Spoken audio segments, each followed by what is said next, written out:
I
see what you do.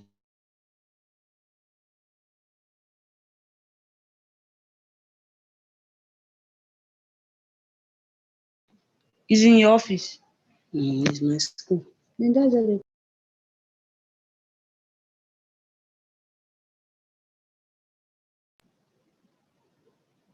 Why is the meeting itself?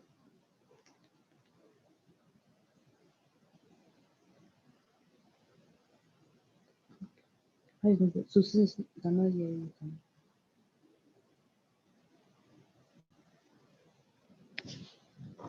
it? Wow. This time. And if you are you and you mute yourself, you will mute everybody. So they just have to hear you. So is he muted now? No. You can hear. But if I'm talking, they can hear. So if they are on now, they are hearing what you are saying.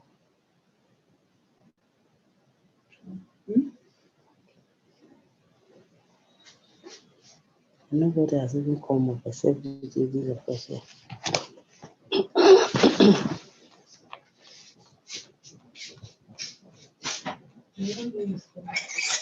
It's my madam.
right, good morning, everyone. Welcome to this parenting class from the Prime Talent School.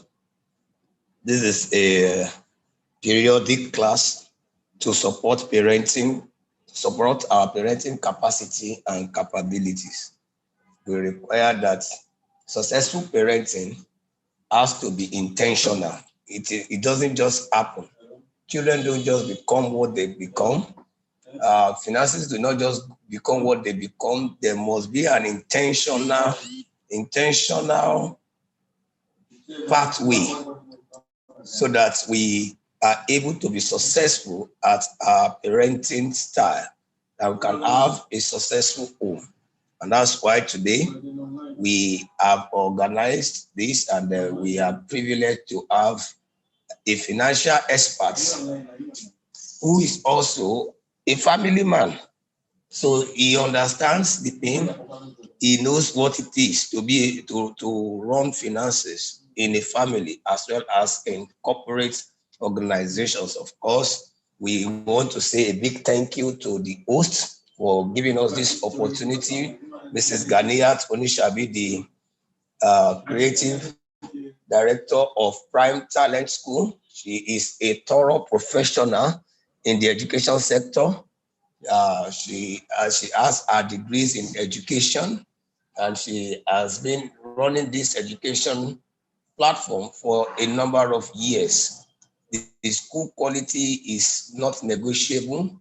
We are so proud of what she does with the children, what the teachers do in Prime Talents. We are glad to be opportune to be part of this family.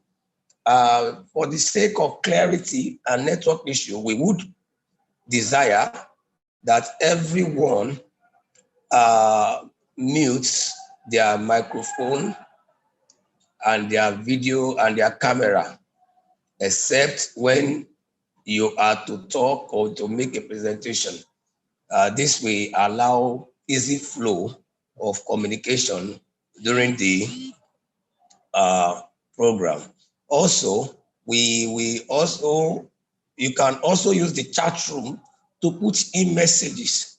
You can use the chat room to put in messages, and that can also quickly get to the presenter and to the host. So if there's anything we will need to attend to, you can use the chat room. You can use the indicator to raise hand, and then we'll be able to pay attention to you.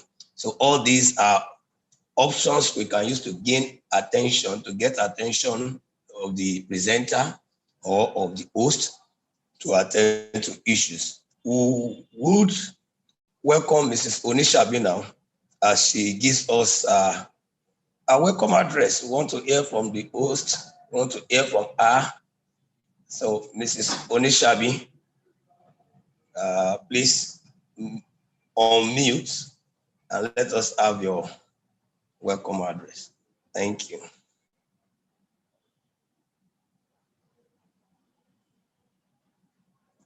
Mrs. Onishabi, we are waiting.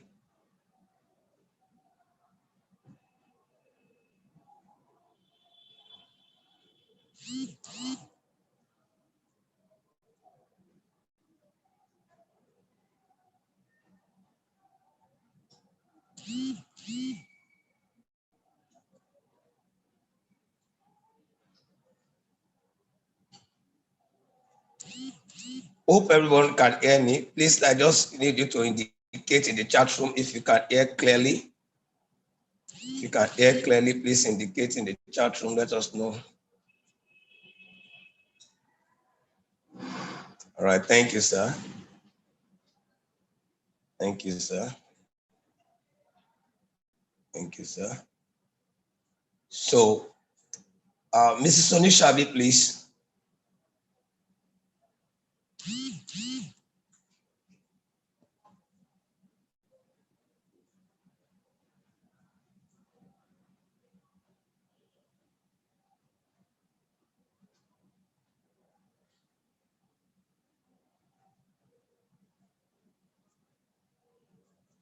So, Mr. Onishabi, we are ready for you. You can unmute yourself and make the presentation, the welcome address. We are waiting for you.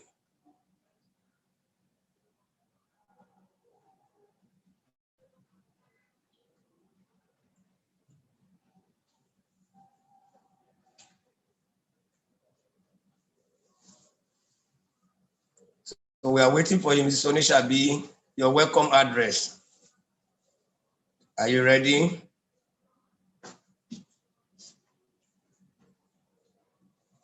You need to unmute yourself. We can't hear you.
All right, we seem to be having some technical issues with on the part of Mrs. Onishabi. So we will not waste time. We'll be inviting our guest facilitator who is already in the house for his presentation. I will just read a few profiles, then I will drop the full profile on chat message.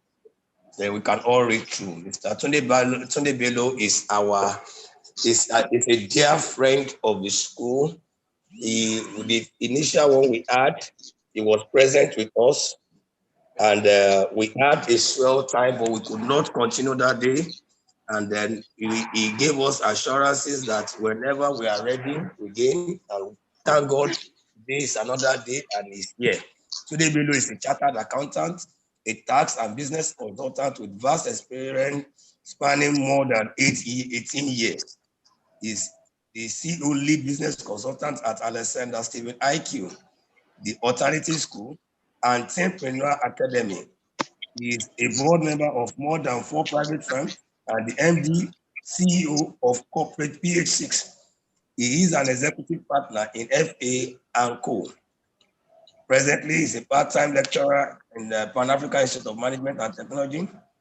He's also an associate facilitator in Rome Business School. There are lots of things to read about Mr. Tunde Bello. Is such a great person to connect with. Please, let's welcome Mr. Tunde Bello as he makes his presentation.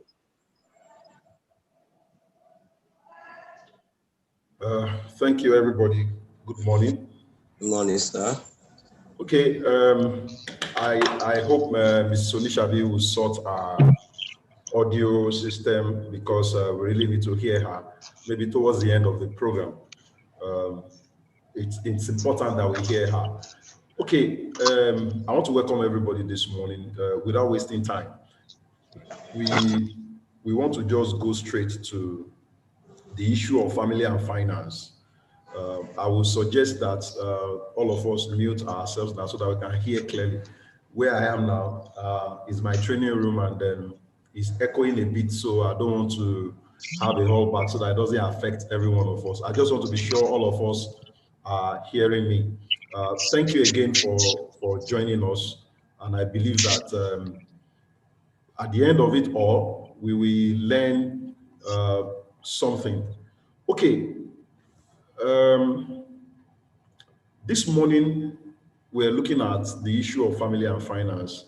It is not a strange thing. It is not something we are not used to. We know what family is. We know that family is everything. Family is everything, particularly in Africa.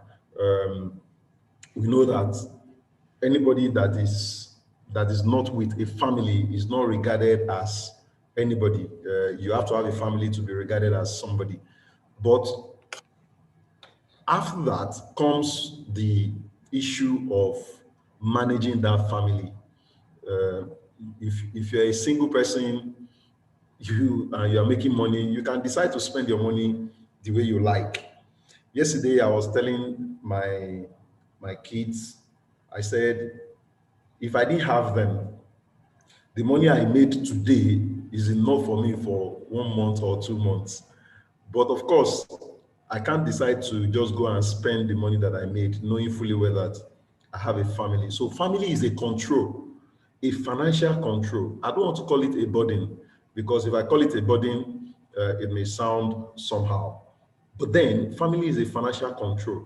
When you have money and you have family, or when you have family and then you have money, your spending pattern will be dependent on your family needs, especially if you're a responsible person. If you're a responsible woman, if you're a responsible man, no matter the amount of money you make, once you have a family, you will see that your spending pattern is mostly influenced by your family needs. And if you have a very large family, like I do, I have 4 kids and 1 wife, and I consider that very, very big, particularly in the Nigeria of today. If you have 6 people living under your roof and you are catering for them, that is very, very big. We also have the issue of extended family, but I will not bother myself with all of that, because I know that most of us will understand what family is. But finance, a lot of people think finance is all about money. Well, it is not all about money, but money is the key part of finance. Finance has to do with, first, understanding your needs. Understanding your needs.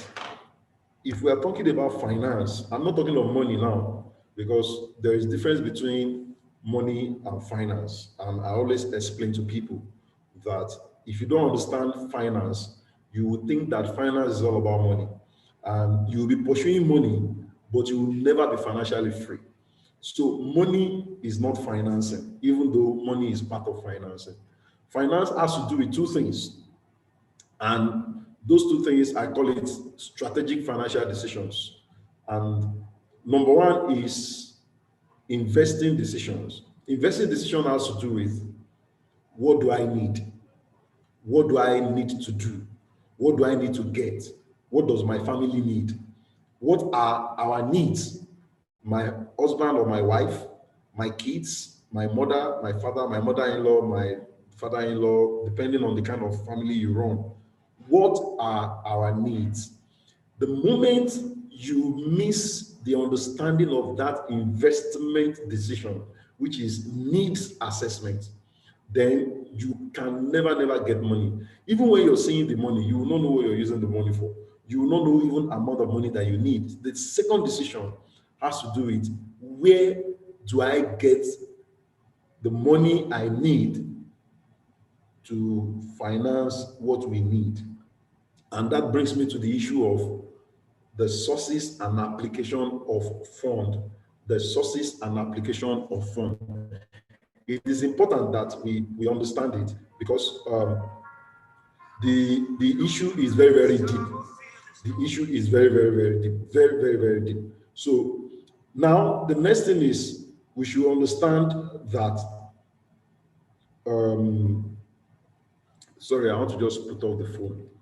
We should understand that our needs are different based on our family financial needs. Financial needs will be dependent on family needs. If you have one kid, of course, your financial needs will be different from somebody who has 5 kids. If you have just a wife and yourself, your financial needs and family financial needs will be different from those who have more than that. So now, the current situation we find ourselves has given us a very serious thing to think about. We all know that whether we like it or not, whether the COVID-19 pandemic exists in Nigeria or not, we are feeling the brunt. And what do I mean? Whether we believe that COVID exists or not, in Nigeria, where those things are existing, or where COVID is existing, I am assuming that we are all saying that the COVID is not existing. We are also feeling the impact as a country, because some of the countries that we deal with, some of the countries that we have a relationship with, some of the countries that we have business and trade partnership with are experiencing it. Now, imagine your family members who are abroad in UK, for example, or Italy, or Germany, or Russia, experiencing this pandemic, and economy is down. They will be unable to attend to you, maybe send money to you or help you, because they have that COVID-19 pandemic. So COVID-19 has brought upon us a very serious, excuse me, a very serious issue that will help us to understand family financial needs. There's economic hardship, there's financial distress. If you look at it, between March last year and October, or let's say September last year, everybody knew that this is not just a health issue. The COVID-19 is not just a health issue, it has gone beyond health issue to go to what I call economic issue. And when there is an economic issue, there will be financial issue, because all of them work in agreement. So we must understand. The first thing we need to do, therefore, is to find out what are our needs. The basic principles of living within our means, we need to understand it. We need to understand savings. Savings is different from investment. We need to understand those two. We need to understand that the culture of savings is a very important aspect of life that every one of us must cultivate. Most of us can save. I don't have to ask, but I know that most of us cannot save. The thing people call saving is maybe when you have 10,000 naira, for example, and then you start spending the money. Then when the money gets to like 1,000 naira or 2,000 naira, you now start to keep it and then start managing it so that you can keep it. That's not saving. Saving is a pattern of whenever you get money, a certain percentage of that money before you spend at all is kept somewhere. A certain amount, a certain percentage. For example, how I save, when I get 100 naira, for example, 20 naira goes to an account before I spend that 100 naira. That's a saving culture. 20 naira. Anytime whether I want to use the money for something or not, anytime I have 100 naira, I remove 20 naira and keep it somewhere. Then I start planning with the 80 naira. I start living with the 80 naira. Of course, the 80 naira has many things that I want to use it for. Now, it has the opportunity, it gives me the opportunity of knowing that anytime money comes into my hand, I cannot have access to all that money. So, one way we can survive this pandemic as a family, somebody who has a spouse, somebody who has children, who is paying school fees and all that, is first and foremost to understand the basic principle of living within our means. 2, saving culture. 3, making sure that we get out of debt. Particularly in Nigeria, there are people who believe that they can borrow for anything. Somebody approached me and said he wants to do child education, so he needs some money. So I was asking him, I said, what do you want to do? He said, child education. I said, you want to borrow money to do child education? Like you want to dedicate a child and then you want to borrow money. And I'm like, why would you do that? But of course, the person doesn't understand what I'm saying. I said, who are you borrowing for? What do you want to do? You want to cook? You want to invite people to come and eat? And then you want to borrow money? Why would you do that? A lot of us don't understand as a financial principle as simple as that. We think, what will people say if I don't do this? What will people say? Until we understand that culture of living within our means, getting out of debt, and saving, we can never survive. Many people have different things that give them money, but then the culture of managing, you see, making money is easy, but keeping that money is more difficult. Yeah, I'm saying that even as difficult as making money is, it is easier than keeping that money. And my principle is money made must be made to make more money. Let me repeat that principle. Money made must be made to make more money. Anytime you make 1 naira and that 1 naira is not producing additional money, you are losing value. Because 1 naira today is not the same thing as 1 naira tomorrow. You can test it. Just get 10 naira now, get 1,000 naira now. Keep it, don't spend it, wait till tomorrow. You see that the value you get from that will be different, particularly with the inflation rate. So what I'm saying is that as a family, as a people, we must understand the basic principle of living within our means, the basic principle of paying our debts, the basic principle of saving, and then budget planning. Let me continue. Now, we as a person, we as a people, we must first and foremost develop and learn financial literacy. What do we mean by financial literacy? Ability to understand how money works. How money works in the sense that what brings money. As grown as a lot of people are, they don't know how money comes. Yesterday, I was training some persons and I asked them, where do money come from? How do you get money? I've heard people saying that I want to go and look for money. Where do they go to look for money? So the principle of financial literacy is that you must identify what brings money. Develop the capacity to channel your energy to that thing that brings money so that it can keep bringing money. Build a system around it and then begin to get value from it. The other thing is we must train others. In our family, I realize that most children don't even understand how money works. I remember sometimes ago, my kids, there was no what was it called now? Is it NEPA or they seized the power. And then we stood there. There was no power. Everybody just stood in darkness. So we put on the torchlight. And then my kids were like, Dad, put on the generator. I'm like, there's no fear. And my children were like, why is there no fear? And I was like, there's no fear. And they kept asking, why is there no fear? I said, we didn't have money to buy. So they were shocked to see that, okay, so you have to buy fuel for power to come. I said, yes, you have to buy fuel with money, put it in the generator, and then the generator will give you the alternative power. So I have to make them understand that for every time you start that gen, the fuel is reducing and money is going. So we must teach our family the necessary things about money, about how to manage money, about how to ensure that there is no wastages. And in what way can we teach them? Number one, we lead by example.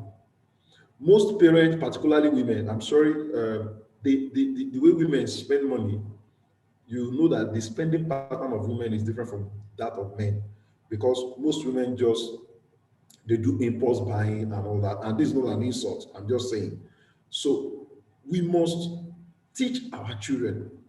We must teach them, show them, lead by example, so that they can see what we are doing. The way we dress, the way we spend money, the way we manage money, the way we eat, all of those things are financial literacy techniques, where children can see that, my mommy, my daddy is not wasteful.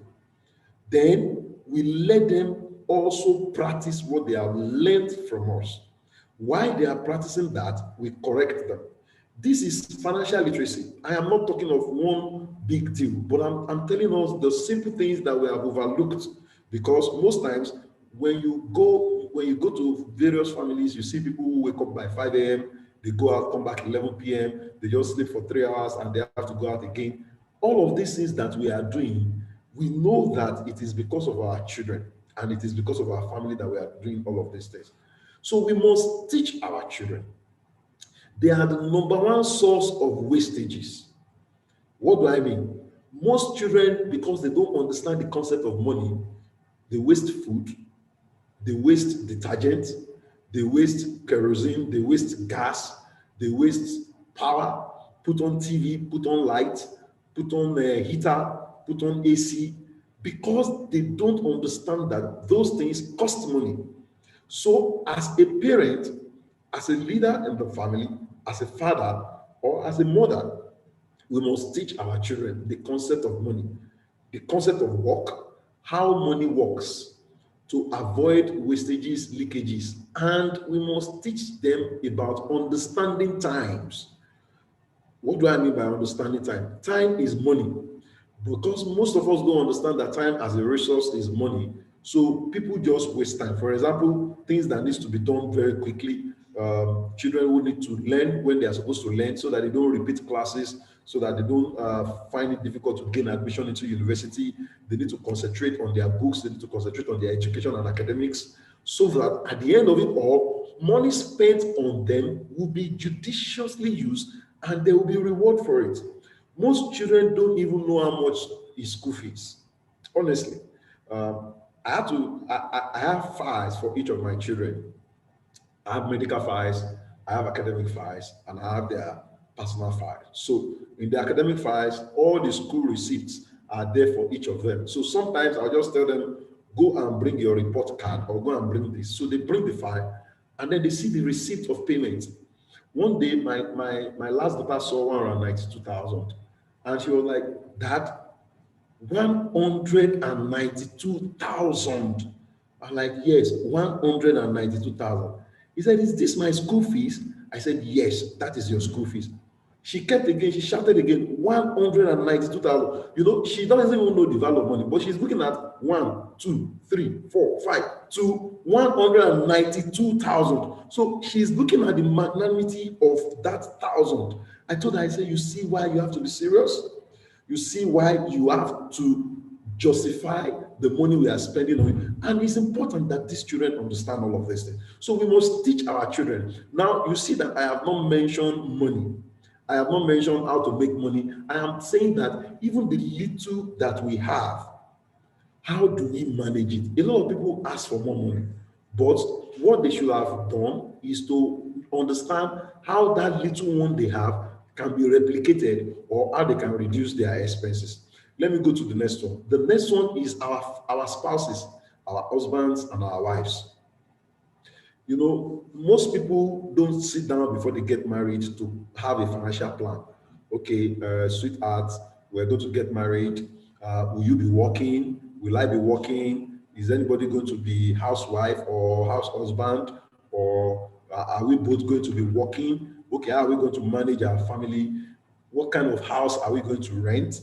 What kind of schools are we going to send our children? How are we going to share the responsibility? Am I the only one to pay the school fees or both? It's a big deal, you know, because I've heard many people saying that the husband money is for the family, while the wife's money is for the wife. I don't have problem with that because it depends on how you run your family. But the truth is, if one person is carrying the responsibilities of the family, how long can that person carry that responsibility? How long? I don't know how many of us have sat down to look at it and said, do you know that despite the fact that I am strong and agile, I can fall sick one day? How many of us have really thought that we can fall sick and we can fall sick for a month without going anywhere? And what that means is that if we didn't work, there's no money. So imagine, God forbid, that any one of us falls sick and we're not able to go to work. Imagine our business collapse. Imagine the place of business is not making enough money. How are we going to survive? So as a family, we must understand that our spouses, our husbands and our wives are key factors in our family success in financial terms. The kind of food we eat. I used to tell my children, if you know you're not going to finish this food, don't make it. Don't waste food. I used to tell my wife, see, that amount of food is too much. Sometimes she wants to buy maybe a bag or I don't know, all those things that women buy. And I'm like, do you really need this? We sit down, we analyze it. Okay, you have 3 already. Why do you need 4? You know, sometimes until we show the reasons why things are not supposed to be done, most people will not understand it. Some people will say, we need to start living in Lekki. We need to start living in Ogba. We need to start living in Lagos Island. We need to start living in Surulere. But can our financial capacity carry it? And if it can carry it, for how long? Most people live in denial. So that is why the issue of spouse management is very, very key to family financial success. If you don't manage your spouse, if you don't have understanding of your wife's or your husband's spending pattern. I've seen family who make so much money, but they can't account for it because the wife is a spendthrift, the husband is a spendthrift, or the husband, once money comes in like this, you would never see him at home again. He has gone to meet with his friends.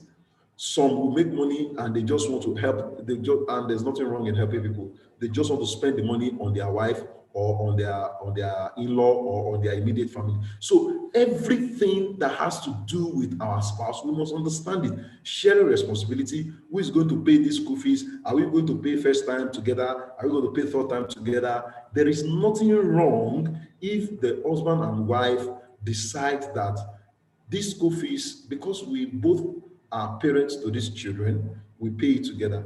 Because we both live in this house, we pay it together. If both of you are working or you have something that is bringing money for us. And that brings me to the issue of making sure that if our spouse still have strength, they can still go out. There is nothing wrong if everybody is working to make money. See, we all have short time on earth. We must understand that. You see, Nigeria is a risk. Nigeria as a country is a risk. And until we understand that, we may not know how to live. You know, tomorrow you can wake up tomorrow and then they said, everybody submit your phone. Tomorrow you can wake up in Nigeria and they say, tomorrow no school. And then there's nothing anybody can do. Tomorrow they can say nobody is going out, and there's nothing anybody can do, because we have not developed to that kind of country where people can challenge government and say, no, these are our rights. So because Nigeria is a huge risk, we must learn to live and understand that risk. The risk of losing your job tomorrow, the risk of losing your business tomorrow, the risk of being incapacitated, the risk of being anything. Nigeria is a risk. So we must learn to teach and to manage our spouse very well. This is not trying to create problem within husband and wife. This is just to make sure that our focus is the same. If my grandmother used to say that, I don't know how they say it in Yoruba anymore, or something. I don't know how my grandmother used to say that thing. If our focus is not the same, we will never achieve financial freedom or financial success as a family. We must also look at the issue of family budgets. Most people live as they see. Most people just live as they see. There is no plan, no anything. Everybody just live. No family budget, no plan. What are we going to achieve? How are we going to do it? A family budget is a system that shows how your money comes. Where are the sources of your money? If you're a salary earner, okay, your office is your source of income. Then when does your salary usually come? When does your salary usually come? That is a family budget. A family budget is beyond just how much do we need to spend. No, it is also when does money come from, and when does it come. If you don't understand when money comes, it's just like a rainy season and dry season.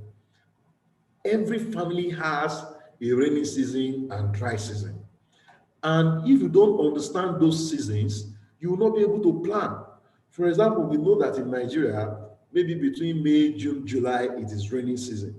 It means that the trend analysis, we know that when there is a particular time money comes. Maybe you work in a big firm where they pay you housing allowance by April. You will know that, okay, by April, there is a certain amount of money that comes to you. So you must plan towards that, so that you know that by April, you'll be able to do this. For example, every February, a client of mine pays me a certain amount of money. And once they pay me that money by February, my rent is due by June, my house rent, that is. My house rent is due by June 19.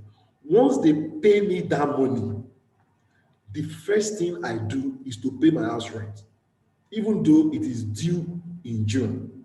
What that gives me is that I am able to push that responsibility away and free my mind and free my financial burden to do some certain things, because I don't know, I can't even make that amount of money in June that will accommodate me. I have understood that school opens by September and the school will need their money on or before October ending. There are some schools that they will not shift when you pay your school fees. You have to pay in advance. I manage one school that by September, in fact, they expect you to pay the whole of the year money, honestly speaking. And the school fees is around 260 per term. So 260 times 3, they expect you to pay the whole session by September. So is that the kind of school you want to put your children? I mean, if you have the money, fine, that's cool.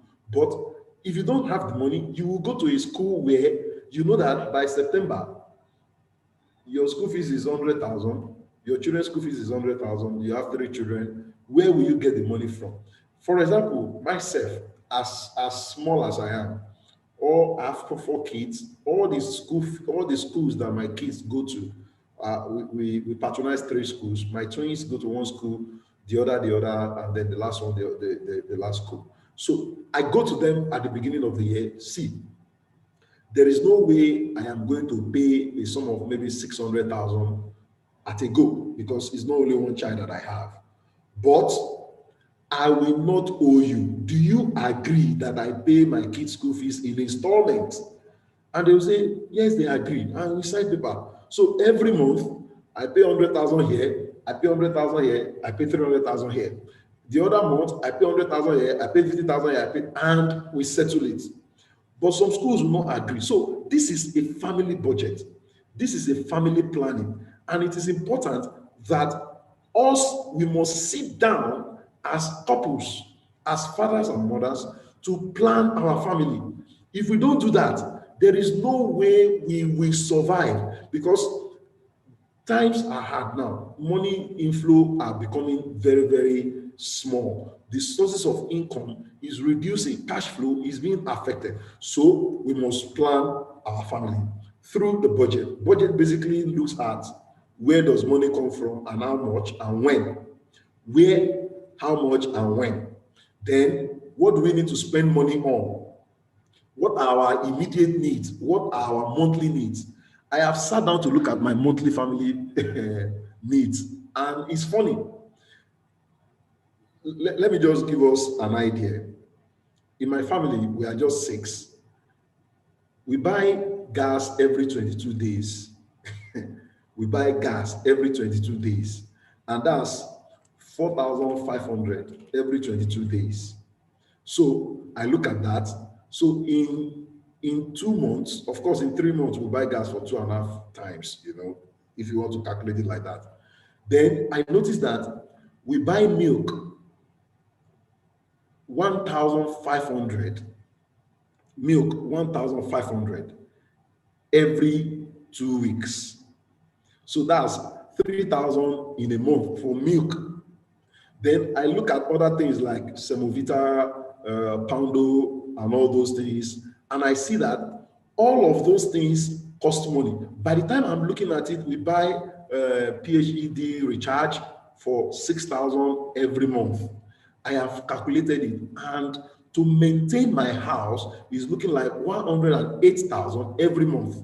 Just the basic things. I'm not talking of medicals and all of the, God forbid that we all fall sick. I pray that we are all strong. But I'm talking of those things that no matter what, we must spend. So I have understood all of these things. And if my income is not up to 100,000 a month, how am I going to finance 108,000? How am I going to finance it? So it means that we must sit down as a family. What can we move to the end of the month?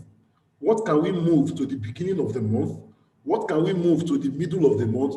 What can we suspend? What can we accommodate? So as a family, this issue is an issue that everybody must sit down. When we go to church and we're coming from church, my kids sometimes, particularly the last baby who is 9 years old, will just say, "Daddy, buy ice cream. Daddy, buy ice cream." See, I'm not saying that we should not buy things for our children. Don't get me wrong. What I'm saying is that we must, as a family, understand that if we are not disciplined as per identifying what we need, when we need it, and how we're going to finance it, we may not be able to survive. Now, the first thing is to look at our income, like I have said. What is the total family income? How much does the husband earn? How much does the wife earn?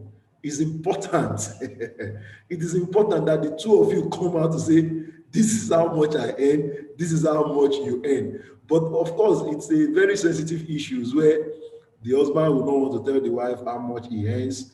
The wife will not want to tell the husband.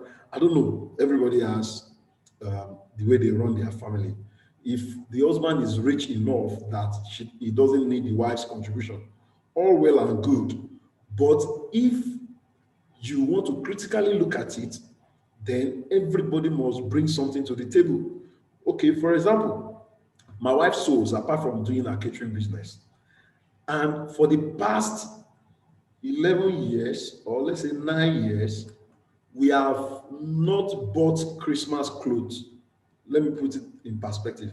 For the past 9 years, we have not bought, like you go to the mall, you go to all those shopping complexes to go and buy Christmas clothes. We have not done it till tomorrow. My wife does all of that for the kids. She sews everything for the kids. So instead of spending maybe 30,000 naira to go and buy Christmas clothes, New Year clothes, school party clothes, all of those things. You know, schools have a family party, end of the year party, graduating party, you know, all those party. My wife takes care of that. What does that mean? She is contributing her own quota financially to the purse of the family. So when we calculate our net income, then we look at it and say, are we able to finance what we need? Particularly the school we want to put our children, the kind of food we want to be eating. How are we going to be accommodating outsiders into our family? In these hard times, let me tell us one truth. Everybody has problems. Everybody has problems. Everybody has a financial need. So if you are hoping that your uncle in America or your brother in America, your sister in UK, they are going to be sending money to you, then you're living on the wrong thing. Because sincerely speaking, everybody has needs. We must also understand what are our fixed expenses and our variable expenses. What do I mean? For example, house rent, whether you whether you like it or not, the landlord expects his house rent or our house rent at a particular point in time. I pay 1,050,000 for my office rent every year. 1,050,000. During the pandemic, between March and July, 1 naira we did not make from our training, our physical training. We have this a business school, the alternative school where people come to do training and all that. But because of physical restriction and the pandemic, we couldn't do training for 6 months, even though we were doing training online, but it wasn't as huge as we expect that when people come around. So when I went to when it was due for us to pay rent, the landlord did not say because there was pandemic, don't worry, leave the rent. No, he asked for his rent. The only thing I did was I went to go and meet him. I said, sir, we've not made money for the past 6 months. Please, can you look at how you can vary this rent so that we can pay something like a rebate or like a palliative for us? And he was reasonable enough to look at our negotiation and look at our asking. I said, just give us a discount, even if it is 30%, so that we can pay our rent. But these are fixed expenses. Most of us live our life without understanding what are fixed expenses. The ones that whether you like it or not, you will pay. House rent, you will pay. School fees, you will pay. These are fixed expenses. What we need to do is to provide for those fixed expenses, saving money in bits and in pieces. Then what are our variable expenses? Of course, our general family needs, our daily needs. In business, we call it operational expenses. Groceries every month. These ones fluctuate. If you look at how much they sell things compared to how much they sell it last year, you will see that there is variation. So those ones we must also provide for them. So before I close, I hope we are all getting something from this. Let's look at the issue of cost. The issue of cost in the family, we must apply 2 principles to issue of cost. You know, most times, if you look at where leakages are coming from, the easiest way is to look at the way our children do things. Most of us also look at your telephone expenses, look at your subscription expenses, look at fuel, look at other variable expenses. We must apply these 2 principles, cost control and cost reduction.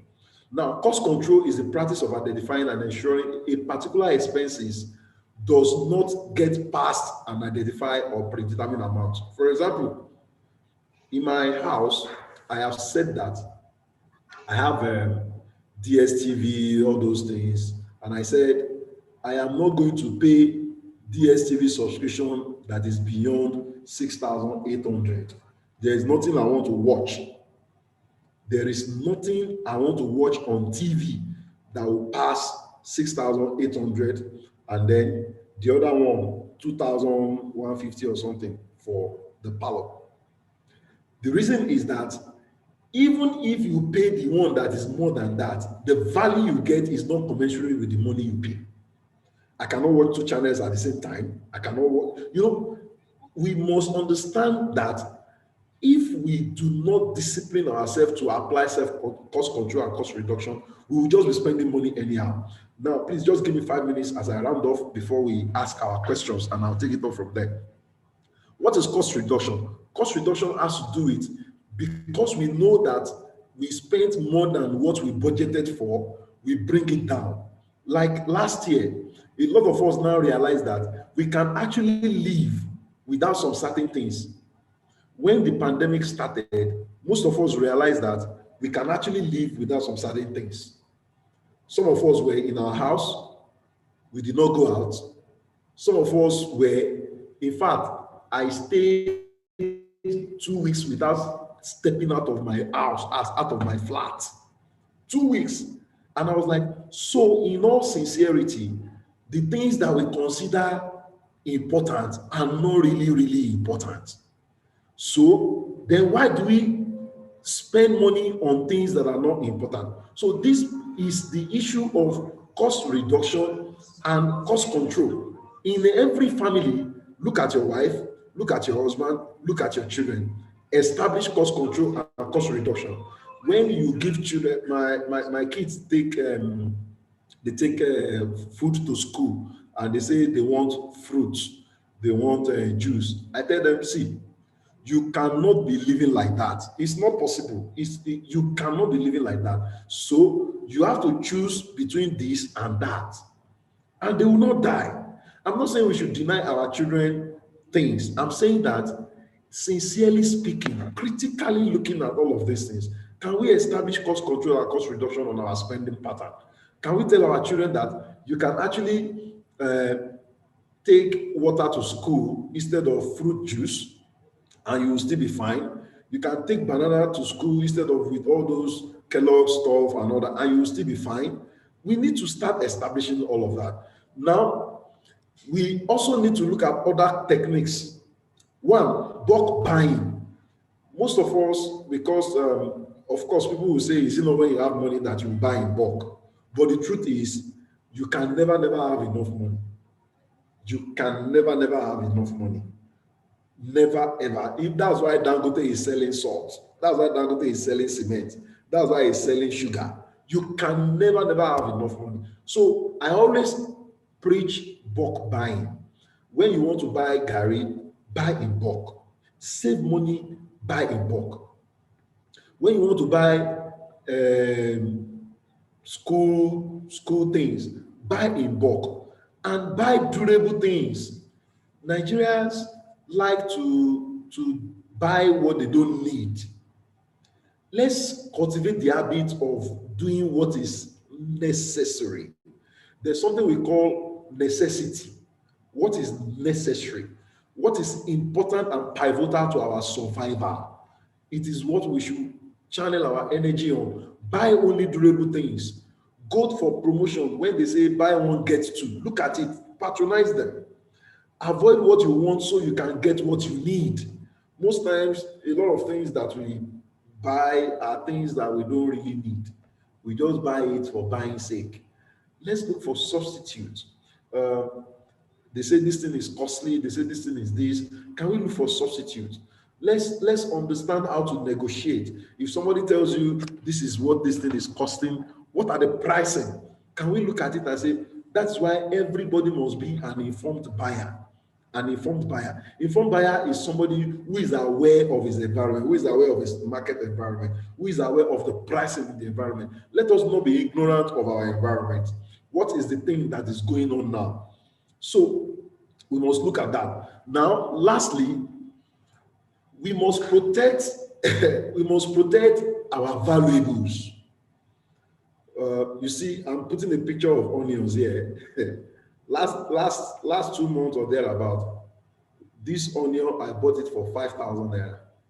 So I took the picture, I posted it online. So it was something very, very strange to me that you can buy a small bucket of onion for 5,000 naira. Let's protect our valuables.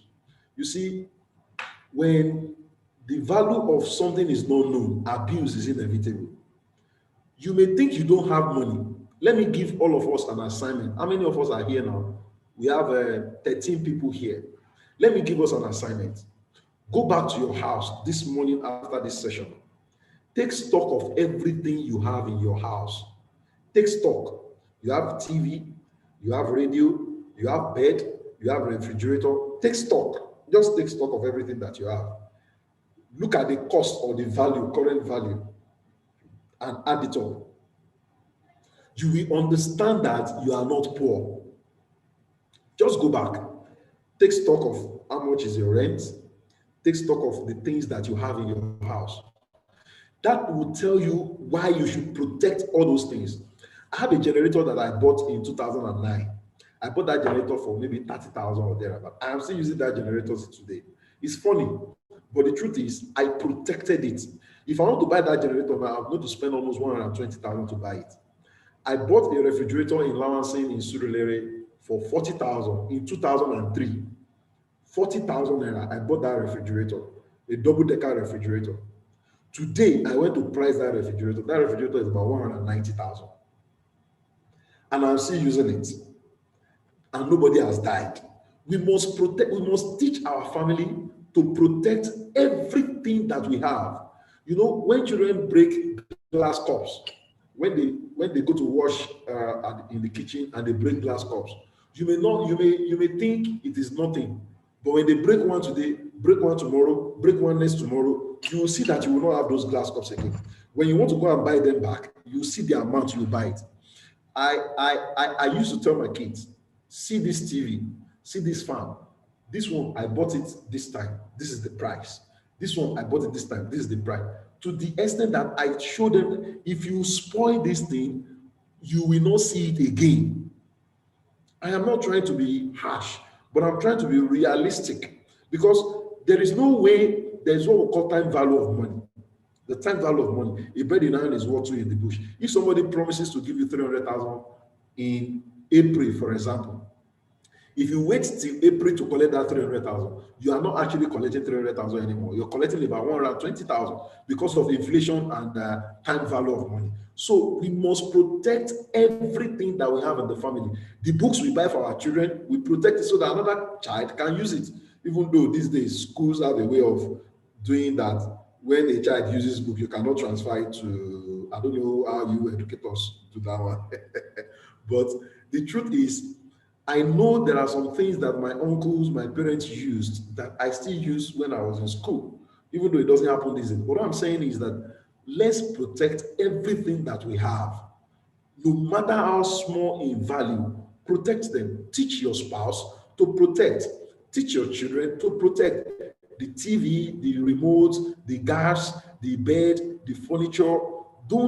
They should not be jumping on things and be behaving like their father is or their mother is the owner of the universe. Because we see that most children don't even know the value of those things. And that is why we cannot hold on to something for a very long time. Its uses can be passed on to another person. All right. So now I am going to close here. Now, when it comes to financial freedom or family finance, the most important thing we must understand is that families are different from families. Some people's way to success, or some people's way to what do I call it now? Some people's way to financial freedom is to marry a rich person. Not everybody can marry a rich person. Not everybody can marry a big man or a big woman. But then we must understand that family finance depends on our understanding that these are our needs and this is what we earn as a family, and this is our capacity. It is called self-appraisal. When you do not understand yourself, you will be thinking yourself, you'll be putting yourself in another person's shoes, Families are different. Some people live with their in-laws. Some people live without their in-laws. Some people live with their children. Some people don't live with their children. We must understand that families are different, and the best way to do it first is to look at our savings culture. Two, look at investment. What investment can we do that will be bringing money? The difference between investment and saving is that, one, when you save, you meet that same amount of money in that place you save it. But when you invest, you meet more than that. But you cannot invest if you don't save. You cannot invest if you don't save. There's a difference between savings and investment. Savings is you put money somewhere, and anytime you go back to that place, you see the money. In fact, it's possible that it has even lost value. But investment is when you put money somewhere, that money generates additional income. So this is the time for us to start taking money from that little money we are earning currently to put it aside into investment. What are the things that we need to do as a family? One, the issue of house rent. If there is anything that is major, that is heavy on family, house rent. Two, education. You see, the for you people that are in Lagos, you are very, very lucky, because everywhere you go to in Lagos, you see schools, you know. In fact, I remember when I was in Lagos, my daughters, their school fees was 17,000 per term. 17,000, and it was a quality school. But in Port Harcourt here, although I'm currently in Abuja, in Port Harcourt here, you will not get that. You will not see. You will not see. And even the one you see that is very costly, the quality is not there. So these two things, accommodation and education, we must find a way to finance it. Now, let me also hint that if you're a salary earner, there are some banks now that can give you salary advance instantly. I know I don't want to promote any bank. I know two banks that will give you salary advance instantly. What does that do? It helps you to have big money in advance, use it to do what you are supposed to do, and you'll be paying in bits. Fantastic. Debt is good if you convert it and use it for what you're supposed to use it for. Most people say, I don't like borrowing. If you don't like borrowing, it means that you have money saved somewhere, or you have where money is coming to. Me, my bank will approach me. They say they want to give me 5 million because they want to help us finance this. I say, okay, how are we going to pay? What is the payment terms? What are the terms and conditions? And we're able to meet it. Okay, bring the money. We will use it, and use it to make more money. Instead of using it to go and enjoy yourself, or go and buy iPhone, go and buy cars that will not bring additional money. I've been using 2 cars for the past 5 to 10 years. I have a car that I've been using for 10 years. I have another one that I've been using for 5 years. And nobody dies. So we must understand that these two things, education and accommodation, are our primary needs, because except you are living in your house. But if you're not living in your house yet, then you have to rent a house, you have to pay your landlord, and you have to work towards owning your own house. It may be just be one room, it may just be, I don't know what kind of houses. Just work towards it. And working towards it means that we have to be self-disciplined. And the only way we can be self-disciplined is to understand our needs and to understand our wants. Let me pause here and then take questions, then we'll round it up from there. Thank you very much for your time. Mr. Adebisi, you can take over now.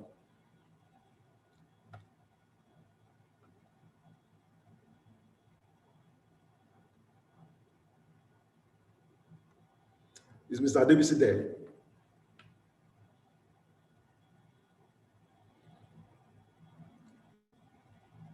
Any question? I want to wait for questions so that from here. Any question?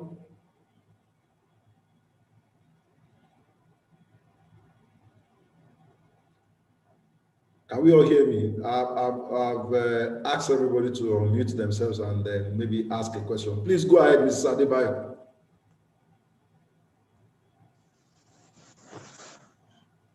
Okay. Hello, good morning.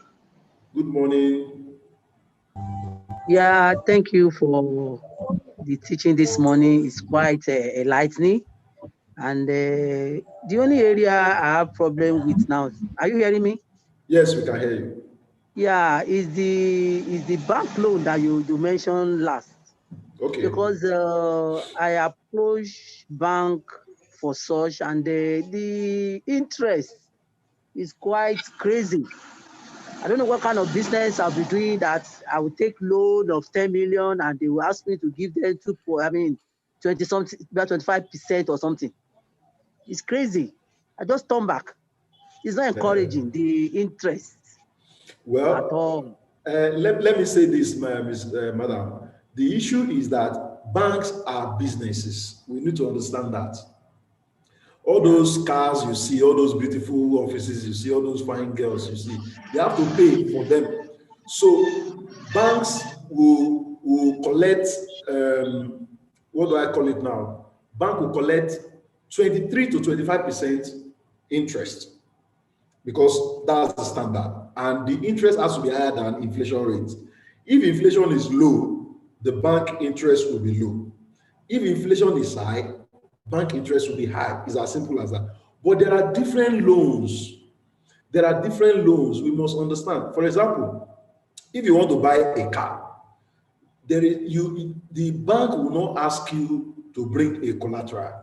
What they are asking you first is, how will you pay back? You have to give them the benefit of the doubt that this is what you are doing, this is how you are doing. If you're earning salary, for example, if you're earning 100,000 a month, the bank will not give you any loan that is more than 30,000 naira.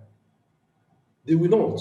So if you are asking for 10 million, you have to prove that you are able to replicate and return that money within a particular period of time, and they will take their interest first.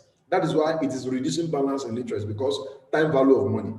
Then the kind of loan that I have is, one, I have salary loan, because the banks see what comes into my account every month. So I take, for example, every month I can take like 200,000. 200,000 I pay back. The next month, 300,000 I pay back. You understand? But when it comes to 5 million, 3 million, and all of those things, it has to be corporate loan.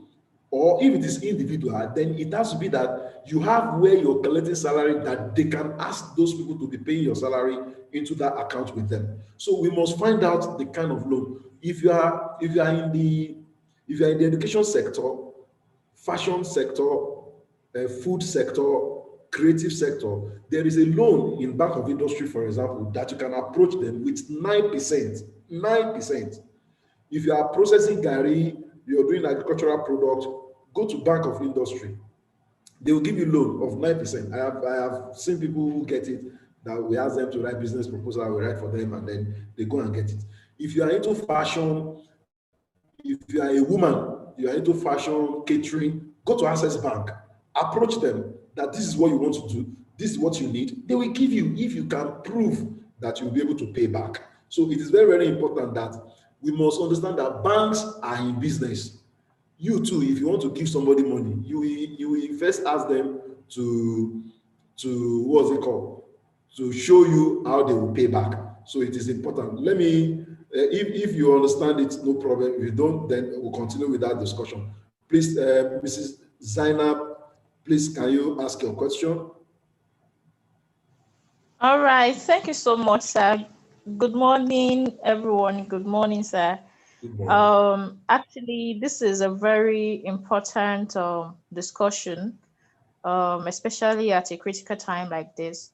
But my concern is about securing accommodation, personal accommodations, like building houses or getting it on mortgage or something.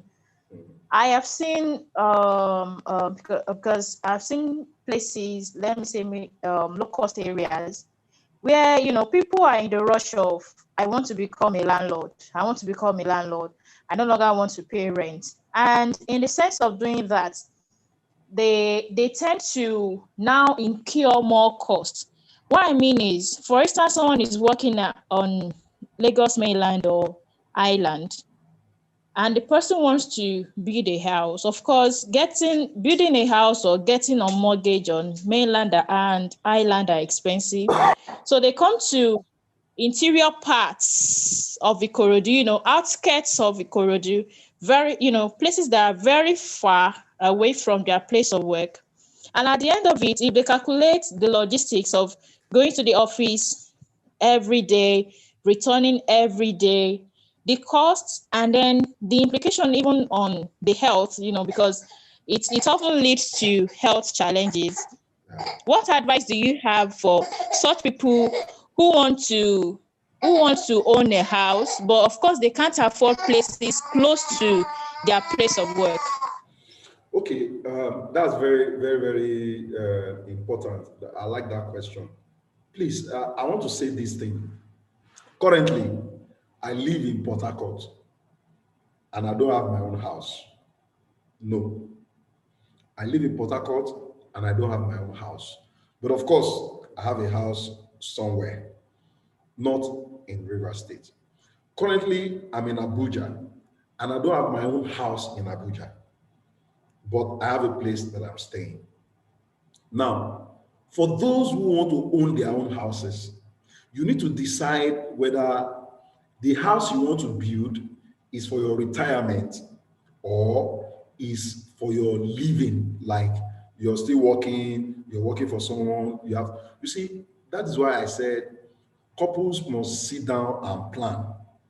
For example, if you're working for someone and you have looked at it and said, for the next 5 years, I don't want to work for anybody.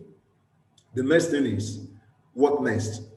Will you still be earning that same amount of money you're earning working for someone when you stop working for the person or when you stop working in a corporate organization? You have to determine that. So where will the money coming from? For those who are looking for building a house in a very far distance because of the low cost of acquisition of land and property, it is important you understand that if you are still working for somebody or if you're still working to get salary, that may be your primary objective, to make sure that you don't incur additional cost. Your building a house in a far distance can be for nearest future. Just keep building, put somebody there, and then you have more money. You can now move to a place that is closer to your place of work because you can now have multiple income. Most people build, let me say that if you're building a house now, please make sure that the house you built is a house that you can sell or you can rent, or money can be coming in from one aspect of that house. Because by the time you grow older, you will not have enough money to maintain the house. People will build two-story building and gigantic houses that when you grow older, you are not able to climb the staircase. It becomes useless for you. What I've always told people is, if you have a small family of 3, 4, 5, 6, a 2-bedroom, 3-bedroom is fantastic. Maybe twin, you build one that you'll be collecting rent, and the other one, another flat for yourself, so that the flat that you rent out can be financing the maintenance of that house while your salary is still intact. But most people think housing for status, that I want to prove that my house is fine. No, that's not the purpose of housing. The purpose of housing is where to put your head first. We need to understand that the purpose of housing is where to put your head first. So the next thing is to look at the distance between where you are currently working, or if you have a plan of not working with that person again or that company again, then you can move. So we must sit down and look at it. If the place you're working on the island and you are living in the mainland, and you now go to build house in Ikorodu, you look at the stress, it doesn't make sense. But if you have something you can do in Ikorodu that will be giving you money, then of course you can go to build a house in Ikorodu. Of course, many people cannot build as a Surulere anymore because of the shortage of landed property. Many cannot build in mainland again because of shortage of property. Of course, it is only places like Ikorodu, Epe, all those extremes that you can find land. And it's the reality of our time. Anybody that is thinking of buying a property now, you think Ikorodu, you think Epe, you think all those Moe, and that's where you can, except you have that money, 30 million, 20 million, that you want to buy the house in Ireland. So that's just what I want to say. So we must understand our needs. It's important. That's why I said it's very, very key that we understand our needs. Let's understand our needs. And I pray that we will be able to have better understanding of what we want. I hope I'll be able to answer that question. Is there anybody who wants to ask further question? Chat room. Anybody, please unmute yourself, and then the co-host. All right, thank you, Mr. Tunde Bello. We appreciate this a lot. Don't know, do we still have anybody with question, comments? Yes, question, comments. Do you have anyone with question, comments? We'll be happy to have that. So, Mrs. Bonishabi. Finally. I think you are good to go now. Okay.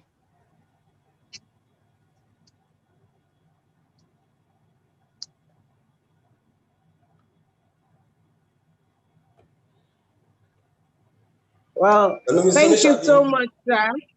Okay, hello, yes, can you hear me? Now. Yes, we can hear you.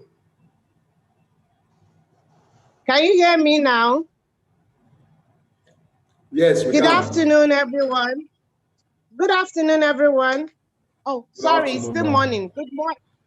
Good morning, everyone. Good morning. Good morning, ma'am. Am I on? Yes, yes. Good morning, sir. Thank God. Thank you so. Pardon me. I don't know what happened to my phone. Thank you so much for the presentation. We really appreciate you. May the good Lord bless you. Amen. And I believe each and everyone that participated have taken one or two things. I took a lot. I really appreciate everybody that was able to make it. I hope you enjoyed it. This is our first and maiden edition of our parenting class. Once again, thank you so much, Mr. Babatunde Bello. We look forward to seeing, having many more meetings with you in different aspects of finance that will be useful to us. To my parents, to friends and staff, I say thank you for making this possible. May the good Lord bless you for your time, your data, and energy. Thank you. And thank you to Mr. Debisi. We really appreciate.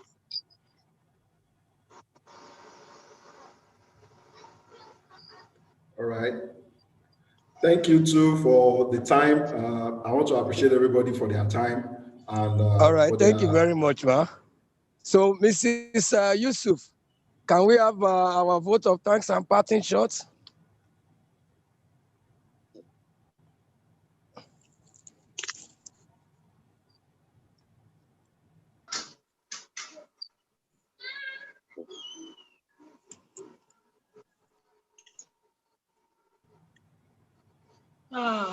Okay. Hello.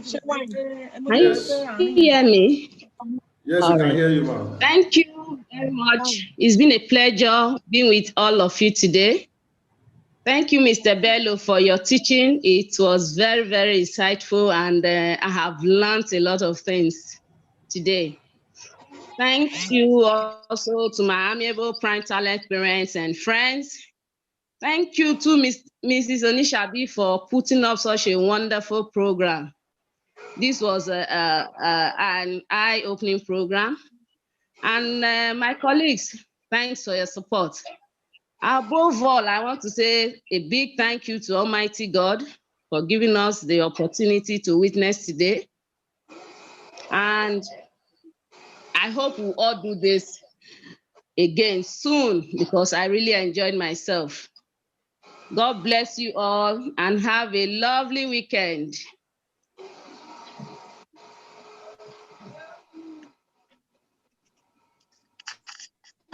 Thank you. And it is on these notes, we would like to sign out of today's program. Thank you everyone for connecting. So we can kindly exit the platform now.